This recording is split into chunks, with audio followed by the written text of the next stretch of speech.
Hey, what's up guys? John here. Some huge changes are coming to real estate. Some of the biggest changes in the history of America. What they're now doing is they're trying to just completely eliminate zoning, and now they're repurposing office buildings and turning them into housing.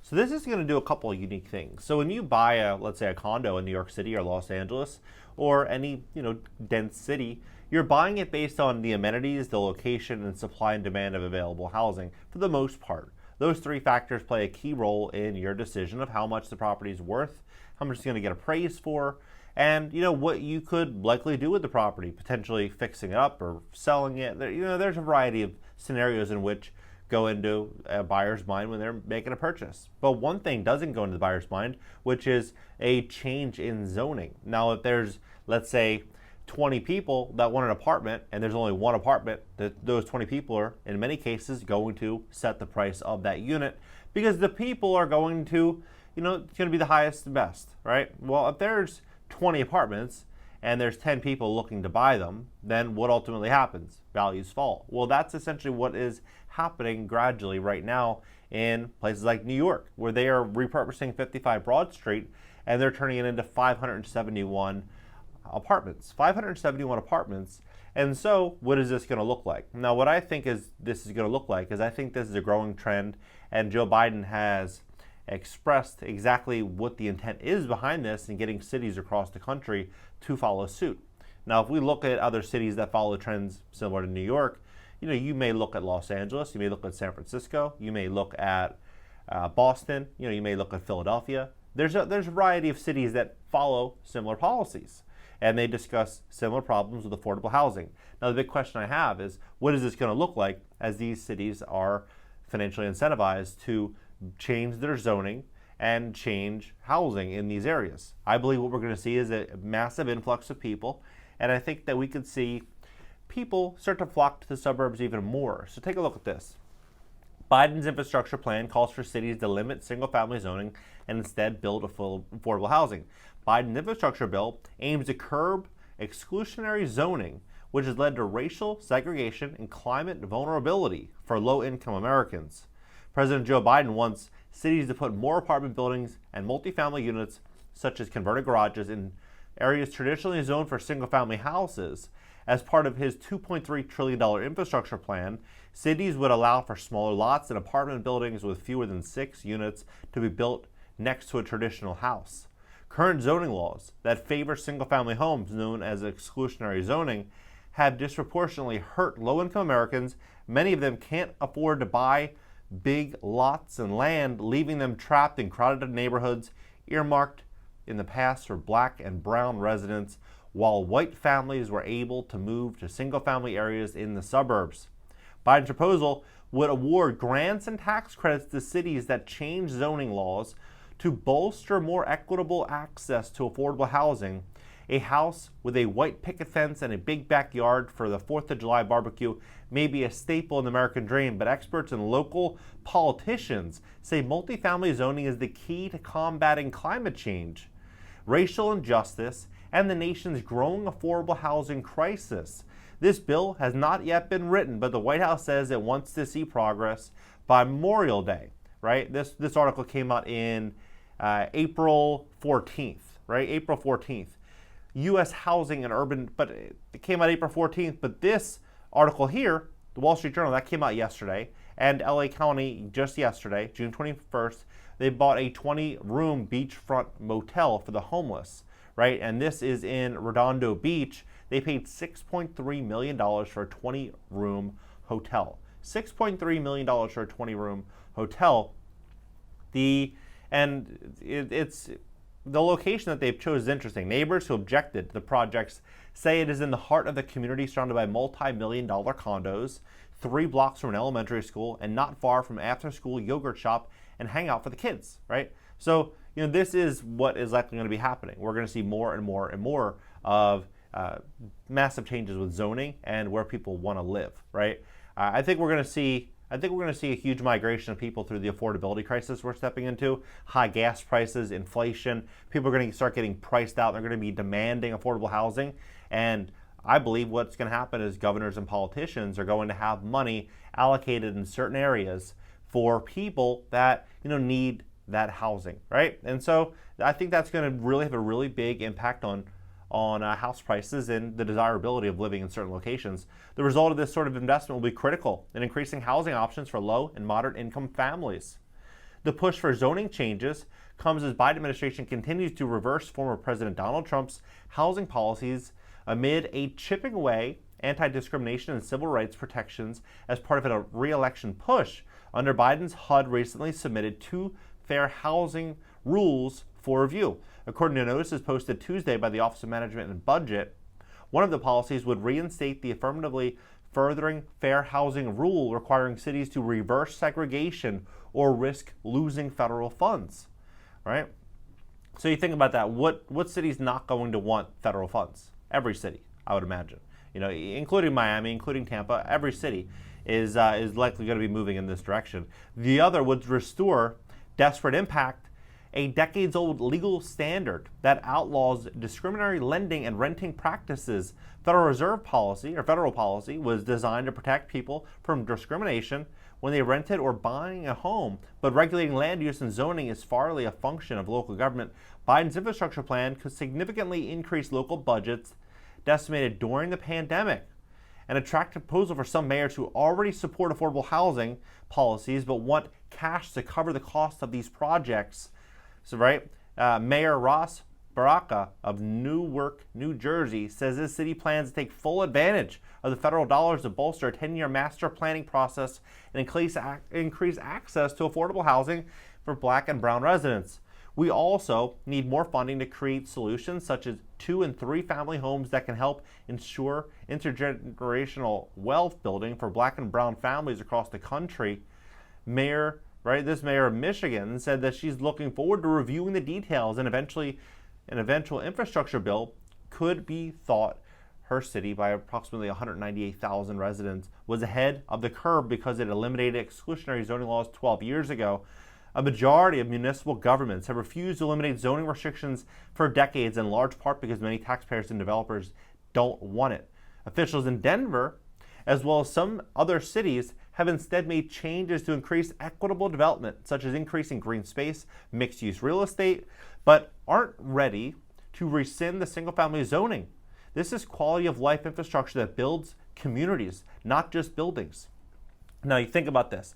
These cities that are really inclined to build out affordable housing, that are really pushing for finding available units to purchase, how are they going to obtain really cheap, affordable properties? It's the big question. How are they going to do it? Especially when people are concerned about inflation, they want to own hard, real assets. What I think they're going to be doing is I think that certain cities, such as Los Angeles, such as San Francisco, such as Boston and Philadelphia, I think they're going to be moving more and more and more into more of like an anti-landlord type of position, and they're going to be moving much more into pro-tenant, pro-equity, all the buzzwords. They're going to be moving in that direction, making it very challenging for landlords to be an operator and operate their buildings, right? Forcing landlords to start to sell and to sell and to sell. And as that begins to happen, they're going to be able to acquire more and more and more housing stock, right? I believe this is all going to, if we look at Los Angeles, for example, a good example, they reinstated the eviction moratorium until June of 2023. Why would they do that when everyone is basically working in Los Angeles right now? June of 2023, and this was done 4 months ago. Over 700,000 tenants in Los Angeles County right now are not paying rent. It's a substantial sum, 700,000, right? It was not about eliminating single-family zoning, which our update did not do. It was about promoting assets every community needed to have a good quality of life. Critics of upzoning, the practices of undoing single-family housing restrictions, often referred to as NIMBYism, say multifamily housing decreases property values. They argue that increased density would strain existing infrastructure such as schools, transportation, stormwater, and public safety services. A legitimate reason for regulating density is to ensure that the density of the residential environment is appropriate for existing public infrastructure, right? So this is going to be a huge change that we're likely going to be seeing coming across our cities across America over the next 3 to 5 years. We're really going to start to see a huge push in this direction. There's no doubt about this. And environmental scientists and advocates have also welcomed Biden's proposal, saying that zoning changes and increased density in cities has the potential to mitigate climate impact for low-income residents and those of color. Think about what they just said. All right. Environmental scientists and advocates have also welcomed Biden's proposal, saying that zoning changes and increased density in cities has the potential to mitigate climate impact for low-income residents of and those of color. Many people of color were shut out from home ownership during decades of systematic redlining practices where financial institutions limited mortgage loans and housing insurance to residents in specific geographic areas. One study in Climate, an academic journal, found once redlined neighborhood in 108 cities experienced higher daily temperatures compared to non-redlined areas, in some cases by up to 10 degrees Fahrenheit. The report showed previously redlined neighborhoods had fewer parks, trees, and were closer to industrial areas which use up more electricity. Heat-related illnesses led to a record-breaking deaths more than any other natural disaster in the last decade. Right? Though the maps may no longer have red lines on them, the pattern and boundaries they are established are much harder to undo. A Florida-based attorney stated, the revelation is troubling, as 79.5 million Americans reported being unable to pay their household expenses, including electricity, with temperatures expected to rise over the coming spring and summer months. Yep, 79.5 million. We have 325 million Americans here, right? 325 million. You have 79.5 million. You have over 220 million of those Americans that are over the age of 18, right? So you're basically looking at almost 1 in 4 Americans are not paying their electricity bill, right? Eliminating exclusionary zoning as a way to build more climate resilience, multifamily housing can help address both the quality of life and the utility cost of low-income residents, said Richard Lambian, CEO of Ecosystems, an energy conservation company that retrofits bathrooms, fixtures, and cuts water usage by 40%. His company has projects in over 30 states, many of them affordable housing units. It's a no-brainer to continue to push this. Biden's plan is being debated at a time when the country's affordable housing stock is far below the level of need. This pandemic has made things even worse, triggering a buying spree of prospective home buyers seeking to take advantage of low mortgage rates. At the same time, millions of out-of-work, unemployed Americans are struggling to keep a roof over their head, and others have become homeless. In all, nearly 40 million people are under the threat of eviction, and median listing prices for homes in the United States has risen by over 15% in the past year. The key challenge in the housing market is the lack of supply, explained the chief economist of LendingTree, an online lending platform in the United States. The National Multifamily Housing Council analysis, the United States would need to add an average of 328,000 units every year by 2030 to meet the demand of growing population. The nation has succeeded in hitting that mark every time, with the exception of 3 times since 1989. Increasing density should lead to more supply in most demand areas. Multifamily units also often use lower prices than single-family units. So I wonder how this is going to impact people that, let's say, bought properties in these cities over the last couple of years, last 5 years. Market's been very hot the last couple of years. If we start to add so much inventory and all these properties start getting repurposed, the single-family homes start turning to 4plexes, 5plexes, the streets become cluttered with vehicles, and we just start to see a lot more people in these neighborhoods. I think what we're going to start to see is we're going to see people really just doing everything that they could possibly do to sell their properties in advance. That's what I think. I think people are likely going to be doing a couple things, maybe moving out, further out in the middle of nowhere and doing that, or maybe having one place in the city and having a weekend place somewhere else if they have the budget to do so. Christopher, executive director of Urban Land Institute, the Center of Housing in Washington, said opposition to upzoning thought throughout the country is due to a misunderstanding of how zoning affects property values and can disadvantage people unable to access single-family homes.